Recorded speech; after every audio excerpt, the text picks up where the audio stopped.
Long ಹಿಡಿದು reels ಮಾಡಿದ Vinay Gowda, Rajat big boss ಸ್ಪರ್ಧಿಗಳ ವಿರುದ್ಧ ಬಿತ್ತು ಕೇಸ್. ಸೋಷಿಯಲ್ ಮೀಡಿಯಾದಲ್ಲಿ ರೀಲ್ಸ್ ಮಾಡುವ ಕ್ರೇಜ್ ಹೆಚ್ಚಾಗಿದೆ.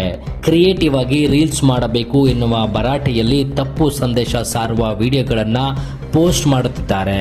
ಇಂಥ ವಿಡಿಯೋಗಳ ವಿರುದ್ಧ ಅದೇ ಸೋಷಿಯಲ್ ಮೀಡಿಯಾದಲ್ಲಿ ಆಕ್ರೋಶ ವ್ಯಕ್ತವಾಗುತ್ತಿದೆ. ಪೊಲೀಸರು ಕೂಡ ಇಂಥವರ ವಿರುದ್ಧ ಒಂದು ಕಣ್ಣು ಇಟ್ಟಿರುತ್ತಾರೆ. ಇತ್ತೀಚೆಗೆ ಬಿಗ್ ಬಾಸ್ ಖ್ಯಾತಿ ದ್ರೋಣ್ ಪ್ರತಾಪ್ ಕೃಷಿ ಹೊಂಡದಲ್ಲಿ ಸ್ಫೋಟ ಮಾಡಿ ವಿವಾದವನ್ನ ಮೈಮೇಲೆ ಎಳೆದುಕೊಂಡಿದ್ರು.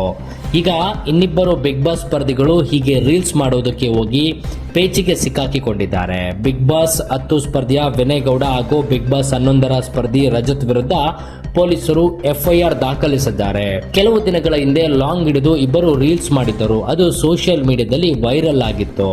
ದೊಡ್ಡಮನೆ ಆನೆ ವಿನಯ್ ಗೌಡ ಹಾಗೂ ರಜತ್ ಇಬ್ಬರು ಈಗ ಸಂಕಷ್ಟಕ್ಕೆ ಸಿಲುಕಿದ್ದಾರೆ.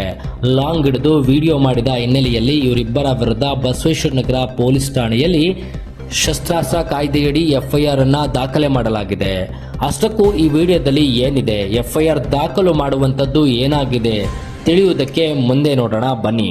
ಸೋಷಿಯಲ್ ಮೀಡಿಯಾಗಳಲ್ಲಿ ಲಾಂಗ್ ಮಚ್ ಗನ್ ಬಂದೂಕು ಇಂತಹವುಗಳನ್ನು ಅಸಲಿ ಅಥವಾ ನಕಲಿ ಆಗಿರಲಿ ಹಿಡಿದು ಪೋಸ್ಟ್ ಕೊಡುವುದು, ರೀಲ್ಸ್ ಮಾಡುವಂತಿಲ್ಲ. ಇಂಥವರ ವಿರುದ್ಧ ಪೊಲೀಸರು ಕಣ್ಣಿಟ್ಟಿದ್ದಾರೆ. ಬೆಂಗಳೂರಿನಲ್ಲಿ ಇತ್ತೀಚೆಗೆ ಲಾಂಗ್ ಹಿಡಿದು ವೀಲಿಂಗ್ ಮಾಡುತ್ತಿರುವ ವಿಡಿಯೋ ಸೋಷಿಯಲ್ ಮೀಡಿಯಾದಲ್ಲಿ ವೈರಲ್ ಆಗಿತ್ತು.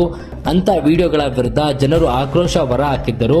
ಹೀಗಾಗಿ ಪೊಲೀಸರು ಅಂಥವರನ್ನ ಹಿಡಿದು ಕೇಸ್ ದಾಖಲು ಮಾಡುತ್ತಿದ್ದಾರೆ.